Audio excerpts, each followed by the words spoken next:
ನಾಡು ಹಬ್ಬ ದಸರಾ ಮಹೋತ್ಸವದ ದಸರಾ ಸಾಂಸ್ಕೃತಿಕ ಕಾರ್ಯಕ್ರಮದ ವೇದಿಕೆ ಮೇಲಿದ್ದಂಥ ಈ ನಾಡು ಕಂಡಂಥ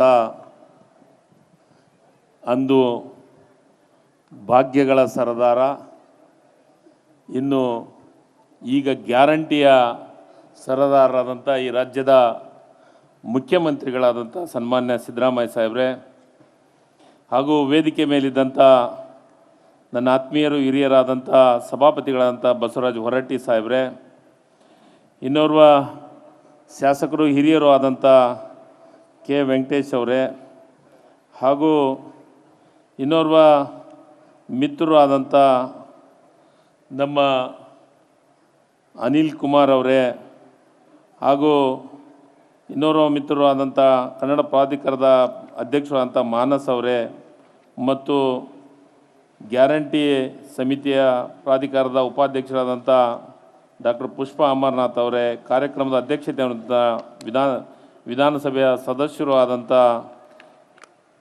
ಶ್ರೀವಾತ್ಸವ ಅವರೇ, ಈ ಕಾರ್ಯಕ್ರಮದಲ್ಲಿ ವಿದ್ವಾನ್ ಪ್ರಶಸ್ತಿಯನ್ನು ಪಡೆದಂಥ ನಮ್ಮ ಆತ್ಮೀಯರು ಹಿಂದೂಸ್ತಾನ್ ಕಲಾವಿದರಾದಂಥ ಪಂಡಿತ್ ಎಂ ವೆಂಕಟೇಶ್ ಕುಮಾರ್ ಅವರೇ, ಹಾಗೂ ಲೋಕಸಭೆಯ ಸದಸ್ಯರು ಮಿತ್ರರು ಆದಂಥ ಸುನಿಲ್ ಬೋಸ್ ಅವರೇ, ಮತ್ತು ನಮ್ಮ ಕೃಷ್ಣಮೂರ್ತಿ ಅವರೇ, ಹಾಗೂ ಮರಿಸ್ವಾಮಿ ಅವರೇ, ವೆಂಕಟೇಶ್ ಅವರೇ, ಹಾಗೂ ನನ್ನ ಆತ್ಮೀಯ ಮಿತ್ರರು ಆದಂಥ ಶಾಸಕರು ಆದಂಥ ತನ್ವೀರ್ ಸೇಠ್ ಅವರೇ, ಮತ್ತು ವೇದಿಕೆ ಮೇಲಿದ್ದಂಥ ಎಲ್ಲ ವಿಧಾನ ಪರಿಷತ್ತಿನ ಸದಸ್ಯರೇ, ಮತ್ತು ಇಲ್ಲಿ ಸೇರಿದಂಥ ಎಲ್ಲ ನನ್ನ ಹಿರಿಯರೇ, ಆತ್ಮೀಯ ಮಿತ್ರರೇ ಮತ್ತು ಪತ್ರಿಕಾ ಬಳಗದ ಮಿತ್ರರೇ, ಬಂಧುಗಳೇ, ನಿಮ್ಮೆಲ್ಲರಿಗೂ ದಸರಾ ನಾಡ ಹಬ್ಬದ ಹಾರ್ದಿಕ ಮತ್ತೊಮ್ಮೆ ಶುಭಾಶಯಗಳನ್ನು ಹೇಳುತ್ತಾ, ದಸರಾ ಅಂದರೆ 10 ದುಷ್ಟ ಶಕ್ತಿಗಳ ತಾಯಿ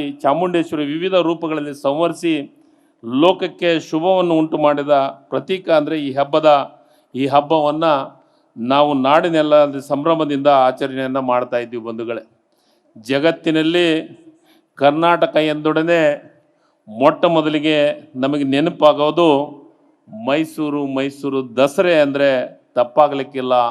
ಮತ್ತೊಮ್ಮೆ ಅಂಬಾರಿ ಉತ್ಸವ, ಅಷ್ಟರ ಮಟ್ಟಿಗೆ ಮೈಸೂರು ದಸರಾ ಈ ರಾಜ್ಯದೊಳಗೆ ಅಷ್ಟೇ ಅಲ್ಲ, ಈ ದೇಶದೊಳಗೆ ನಮಗೆ ಚಿರಪರಿಚಿತ ನಾಡ ಹಬ್ಬ ಅಂದರೆ ಮೈಸೂರು ಅನ್ನೋ ಮಾತಿದೆ.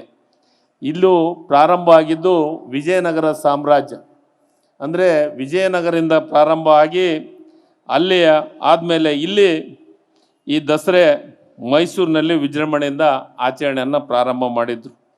ಈ ಒಂದು ದಸರಾ ವೀಕ್ಷಿಸಲು, ಇದನ್ನು ನೋಡಲು ಕನಿಷ್ಠ 9 ದಿವಸ, ಈಗ 11 ದಿವಸ ಈ ವರ್ಷ ನಾಡಿನ ಎಲ್ಲ ಕಡೆ, ರಾಜ್ಯದಿಂದ ಎಲ್ಲ ಕಡೆ ಬರುವಂಥ ಕೆಲಸ, ಮತ್ತು ಸಾಂಸ್ಕೃತಿಕ ಪರಂಪರೆ ಏನಾದರೂ ಇದ್ದರೆ ಅದು ದಸರಾ ಹಬ್ಬದೊಳಗೆ ಈ ಉತ್ಸವವನ್ನು ಮುಂದುವರಿಸಿಕೊಂಡು ಹೋಗ್ತಾ ಇದ್ದೀವಿ.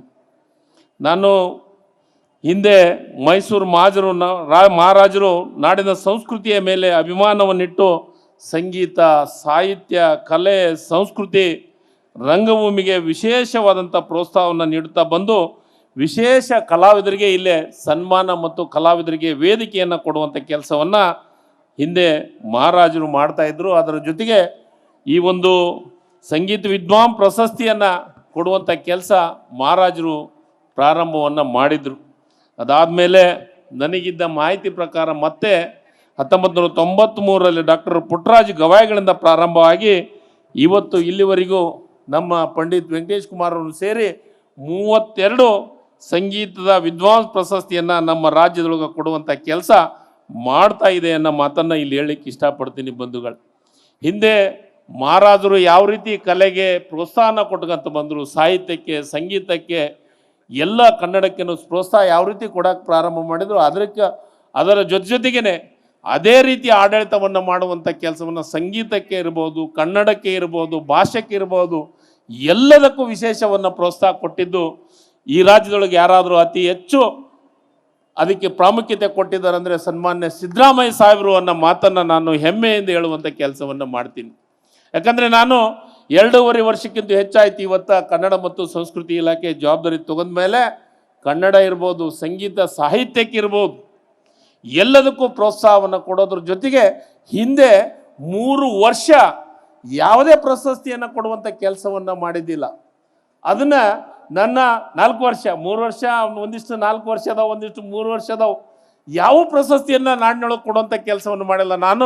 ನಾನು ಒಂದೇ ವಿನಂತಿಯನ್ನು ಮಾಡಿದೆ ಸನ್ಮಾನ್ಯ ಸಿದ್ದರಾಮಯ್ಯ ಸಾಹೇಬರಿಗೆ, ಸರ್, ನಮ್ಮ ರಾಜ್ಯದೊಳಗೆ ಹಿಂದೆ ಯಾವ ಕಲಾವಿದರಿಗೆ ಸಾಹಿತ್ಯ ಲೋಕದೊಳಗಿರ್ಬೋದು, ಜಾನಪದಕ್ಕಿರ್ಬೋದು, ಯಾವುದಕ್ಕೂ ಕೆಲವೊಂದಿಷ್ಟು ಪ್ರಶಸ್ತಿಯನ್ನು ಅನೌನ್ಸ್ ಮಾಡಿದರೆ, ಆದರೆ ಅದು ಪ್ರಶಸ್ತಿ ಕೊಡುವಂಥ ಕೆಲಸ ಕಾರ್ಯಗಳಾಗಿಲ್ಲ ಅಂತ ನಾನು ವಿನಂತಿ ಮಾಡೋದ್ನಾಗ ಸ್ವಲ್ಪ ಹೆಚ್ಚು ನಮಗೆ ಅನುದಾನ ಬೇಕಾಗತ್ತೆ ಇದಕ್ಕೆ ಅಂದದ್ನಾಗ ಒಂದೇ ಮಾತು ಹೇಳಿದ್ರು, ಆ ಕಲಾವಿದರಿಗೆ ಗೌರವಿಸುವಂಥ ಕೆಲಸವನ್ನು ರಾಜ್ಯದೊಳಗೆ ರಾಜರ ಕಾಲದಿಂದ ಆಗಿದೆ. ಅದು ನನ್ನ ಕಾಲದೊಳಗೆ ನಿಂದಿರಬಾರ್ದು, ಅದಕ್ಕೆ ಹೆಚ್ಚು ಪ್ರೋತ್ಸಾಹ ಕೊಡುವಂಥ ಕೆಲಸವನ್ನು ಮಾಡಿದ್ದಿದ್ರೆ ಸನ್ಮಾನ್ಯ ಸಿದ್ದರಾಮಯ್ಯ ಸಾಹೇಬರು ಅಂತ ನಾನು ಮತ್ತೊಮ್ಮೆ ನೆನಪು ಮಾಡುವಂಥ ಕೆಲಸ. ಭಾಳಷ್ಟು ಜನರು ಹೇಳ್ತಾ ಇದ್ರು, ಎಲ್ಲ ನಾಡಿನ ಕನ್ನಡಿಗರಿಗೆ ಇರ್ಬೋದು, ಸಂಗೀತದವ್ರು ಇರ್ಬೋದು, ಸಾಹಿತ್ಯದ ಜಾನಪದ ಅವ್ರಿಗೆಲ್ಲರಿಗೆ ಒಂದು ನಾಡ ದೇವತೆಯನ್ನು, ಒಂದು ಮೂರ್ತಿಯನ್ನು ಮಾಡಬೇಕು. ನಾಡ ದೇವತೆ ನಮಗೆ ಎಲ್ಲೂ ಇಲ್ಲ. ನಾವು ಹೋದರೆ ಹಂಪಿಯೊಳಗೆ ಸಣ್ಣದೊಂದು ದೇವಸ್ಥಾನ ಇದೆ, ಅದಾದಮೇಲೆ ಎಲ್ಲಿ ಇಲ್ಲ ಅನ್ನೋದ್ನಾಗ ನಾನು ವಿನಂತಿಯನ್ನು ಮಾಡಿದೆ. ಎಲ್ಲರ ಅಭಿಪ್ರಾಯ ಇದೆ ಸರ್, ಕನ್ನಡದ ಎಲ್ಲ ಹೋರಾಟಗಾರರನ್ನ ಹಿಡ್ಕೊಂಡು ಎಲ್ಲ ಸಾಹಿತ್ಯ ಲೋಕದವ್ರಿಗೂ ಇದರ ಅವಶ್ಯಕತೆ ಇದೆ ಅಂತ ವಿನಂತಿಯನ್ನು ಮಾಡ್ತಾರೆ ಅಂತ ಒಂದೇ ಮಾತು ಹೇಳಿದರು, ನಮ್ಮ ವಿಧಾನಸೌಧದ ಮುಂದೆ ದೊಡ್ಡ ಒಂದು ಮೂರ್ತಿಯನ್ನು ಪ್ರತಿಷ್ಠಾಪನೆ ಮಾಡೋ, ಅದಕ್ಕೆ ಜಾಗ ಜೊತೆಗೆ ಅತಿ ಹೆಚ್ಚು ದುಡ್ಡನ್ನು ಕೊಡುವಂಥ ಕೆಲಸವನ್ನು ಮಾಡಿದ್ದು ಯಾರಾದರೂ ಇದ್ದರೆ ಅದು ನಾಡದೇವತೆ. ಇವತ್ತೇ ನಮಗೆ ಅದ್ಭುತವಾದಂಥ ಒಂದು ಶಿಲಾನ್ಯಾಸ, ಅದನ್ನು ಮೂರ್ತಿಯನ್ನು ಮಾಡೋದ್ರ ಮುಖಾಂತರ ಒಂದು ದೊಡ್ಡ ವಿಧಾನಸೌಧ ಮುಂದೆ ಒಂದು ಕಳೆ ತರುವ ರೀತಿ ಒಳಗೆ ಒಂದು ನಾಡ ದೇವಿಯನ್ನು ಪ್ರತಿಷ್ಠಾಪನೆ ಮಾಡುವಂಥ ಕೆಲಸ. ಅಂದರೆ ಇವು ಎಲ್ಲವೂ ಹಿಂದೆ ಯಾವ ರೀತಿ ರಾಜರು ತಮ್ಮ ಆಳ್ವಿಕೆಯಲ್ಲಿ ಬೇರೆ ಆಳ್ವಿಕೆಯ ಅಭಿವೃದ್ಧಿ ಜೊತೆಗೆ ಸಾಹಿತ್ಯ ಲೋಕಕ್ಕಿರ್ಬೋದು ಮತ್ತು ಏನು ಸಂಗೀತಕ್ಕಿರ್ಬೋದು ಕಲಾವಿದನ್ನು ಗುರುತಿಸುವಂಥ ಕೆಲಸ ಏನು ಮಾಡ್ತಾ ಇದ್ದಾರೆ, ಅದೇ ರೀತಿ ಇವತ್ತು ಇಡೀ ವರ್ಷದ ಕಾರ್ಯಕ್ರಮವನ್ನು ಮಾಡುವಂಥ ಕೆಲಸವನ್ನು ನಾವು ಮಾಡ್ತಾ ಬಂದಿದ್ದೀವಿ. ನಾನು ಒಂದು ವಿಶೇಷವಾಗಿ ಪ್ರತಿ ಸಲ ವಿನಂತಿ ಕೆಲವೊಂದು ವಿಚಾರಗಳನ್ನು ಮುಖ್ಯಮಂತ್ರಿ ಸಿದ್ದರಾಮಯ್ಯ ಸಾಹೇಬ್ರ ಹತ್ರ ಹಂಚ್ಕೊತಿರ್ತೀನಿ. ಯಾವುದಾದ್ರೂ ಇದನ್ನು ಪ್ರಶಸ್ತಿಯನ್ನು ಕೊಡಬೇಕಾದ್ರೆ ಇವತ್ತಿನವರೆಗೂ ಒಂದೇ ಒಂದಕ್ಕೂ ಅವರ ಎಂಟರ್ಪ್ರಿನೆನ್ಸ್ ಆಗಿ ಇದನ್ನು ಮಾಡುವಂಥ ನನಗನ್ಸಿದ ಮಟ್ಟಿಗೆ 2.5 ವರ್ಷದೊಳಗೆ ಯಾವ ರಾಜ್ಯೋತ್ಸವ ಪ್ರಶಸ್ತಿಯನ್ನು ಹಿಡ್ಕೊಂಡು ಇವತ್ತು ಏನು ವಿದ್ವಾನ್ ಪ್ರಶಸ್ತಿಯನ್ನು ಕೊಡ್ತೀವಿ ಯಾವುದನ್ನು ಹೇಳಂಗಿಲ್ಲ. ಅದು ಏನೇನು ನನಗೂ ಹೇಳ್ತಾರೆ, ಸಲಹೆ ಕೊಡ್ತಾರೆ, ಏನಂದರೆ ಸಮಿತಿ ಮಾಡಿದ್ಯಾ, ಆ ಸಮಿತಿ ಆಯ್ಕೆನೇ ಒಪ್ಕೋಬೇಕು ನಾನು ನೀನು ಎಲ್ಲರೂ ಅಂತಂದು. ಇವತ್ತು ಆ ಸಮಿತಿಗೆ ದೊಡ್ಡ ಗೌರವ ಏನಾದರೂ ಇದ್ದರೆ ಅದು ಸನ್ಮಾನ್ಯ ಸಿದ್ದರಾಮಯ್ಯನವರ ಅವಧಿಯೊಳಗೆ ಅಂತ ನಾನು ಹೆಮ್ಮೆಯಿಂದ ಹೇಳುವಂಥ ಕೆಲಸವನ್ನು ಮಾಡ್ತಾ ಇದ್ದೀನಿ. ಇವತ್ತು ವೆಂಕಟೇಶ್ ಕುಮಾರ್ ಅವ್ರನ್ನ ಆಯ್ಕೆ ಮಾಡಿ, ಮುದ್ದು ಕೃಷ್ಣ ಅನ್ನೋರ ಒಂದು 5-6 ಮಂದಿ ಸದಸ್ಯರ ಒಂದು ಸಮಿತಿಯನ್ನು ಮಾಡಿ ವೆಂಕಟೇಶ್ ಕುಮಾರನ ಆಯ್ಕೆ ಮಾಡಿ ನನಗೆ ಮಾಹಿತಿ ಕೊಟ್ಟದ್ನಾಗ ನಾನು ಹೇಳಿದೆ, ಅದ್ಭುತವಾದಂಥ ನಿಮ್ಮ ಆಯ್ಕೆ ವೆಂಕಟೇಶ್ ಕುಮಾರ್ ಅವ್ರದ್ದು. ಅಂದದ್ನಾಗ ನಮ್ಮ ಉತ್ತರ ಕರ್ನಾಟಕದಾಗ ಅಷ್ಟೇ ಅಲ್ಲ, ಧಾರವಾಡ ಭಾಗದೊಳಗೆ ಮತ್ತು ಇಡೀ ರಾಜ್ಯಾದ್ಯಂತ ಅವರು ಉತ್ತರ ಕರ್ನಾಟಕದಾಗ ಹುಟ್ಟಿರ್ಬೋದು, ಬೆಳೆದಿರ್ಬೋದು, ನಾಡಿನಾದ್ಯಂತ ಹೆಸರು ಏನಾದರೂ ಮಾಡಿದರೆ ಪಂಡಿತ್ ವೆಂಕಟೇಶ್ ಕುಮಾರ್ ಅದ್ಭುತವಾದಂಥ ಹಿಂದೂಸ್ತಾನಿ ಸಂಗೀತಗಾರರು ಅನ್ನೋದು.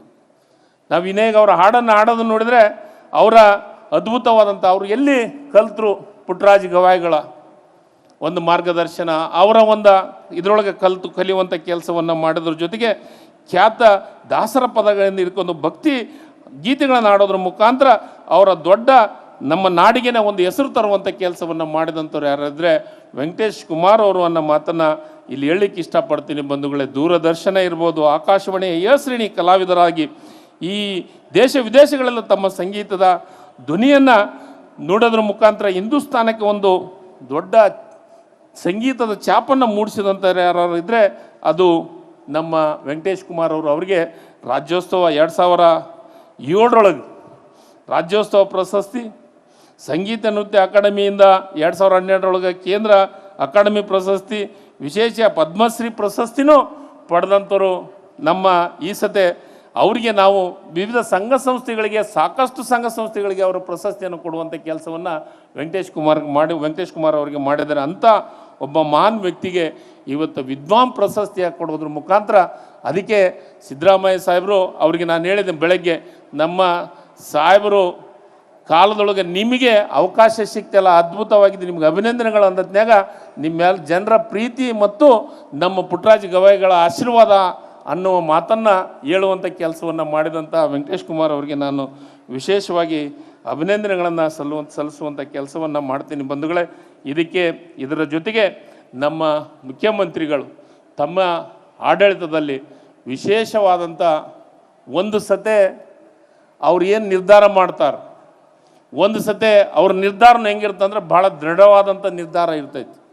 ಆ ನಿರ್ಧಾರ ಮತ್ತೊಮ್ಮೆ ಯಾರೂ ಹೆಸರಿಡಬಾರ್ದು, ಆ ರೀತಿ ನಿರ್ಧಾರಗಳನ್ನು ಮಾಡಿ ಅವನ್ನು ಕಾರ್ಯರೂಪಕ್ಕೆ ತರುವಂಥ ಕೆಲಸವನ್ನು ಮಾಡೋದ್ರೊಳಗೆ ಮುಂಚೂಣಿಯೊಳಗಿರುವಂಥವ್ರು ಯಾರಿದ್ರೆ ಸನ್ಮಾನ್ಯ ಸಿದ್ದರಾಮಯ್ಯ ಸಾಹೇಬರು ಅಂಥ ಒಬ್ಬ ನಾಯಕರನ್ನು ಈ ನಾಡಿನೊಳಗೆ ಪಡೆದಿದ್ದು ನಿಜವಾಗ್ಲೂ ನಾವು ಪುಣ್ಯವಂತರು. ಅವರ ಒಂದು ಆಡಳಿತದೊಳಗೆ, ಅವರ ಒಂದು ನೇತೃತ್ವದೊಳಗೆ ನಾವು ಮಂತ್ರಿಮಂಡಲದ ಒಂದು ಸಚಿವನಾಗಿ, ಅದು ಕನ್ನಡ ಮತ್ತು ಸಂಸ್ಕೃತಿ ಇಲಾಖೆ ಸಚಿವನಾಗಿ ಕೆಲಸ ಮಾಡ್ತಾ ಇರೋದು ನಿಜವಾಗ್ಲೂ ನಮಗೆ ಹೆಮ್ಮೆ ತರುವಂಥ ಕೆಲಸ. ಈ ಕೆಲಸದೊಳಗೆ ಇವತ್ತು ಕನ್ನಡ ನಾಡಿನ ಬಗ್ಗೆ, ಕನ್ನಡದ ಭಾಷೆಯ ಬಗ್ಗೆ ವಿಶೇಷವಾದಂಥ ಪ್ರೀತಿ ವಿಶ್ವಾಸವನ್ನು ಇಟ್ಟಂಥ ಈ ನಾಡಿನ ಮುಖ್ಯಮಂತ್ರಿಗಳಿಗೆ ಮತ್ತೊಮ್ಮೆ ಅಭಿನಂದಿಸಿ ಈ ಕಾರ್ಯಕ್ರಮವನ್ನು ಮತ್ತೊಮ್ಮೆ ನಮ್ಮೆಲ್ಲರಿಗೆ ನಾಡು ಹಬ್ಬದ ದಸರಾದ ಶುಭಾಶಯಗಳನ್ನು ತಿಳಿಸಿ ನನ್ನ 2 ಮಾತನ್ನು ಮುಗಿಸ್ತೀನಿ. ಜೈ ಹಿಂದ್, ಜೈ ಕರ್ನಾಟಕ. ಧನ್ಯವಾದಗಳು.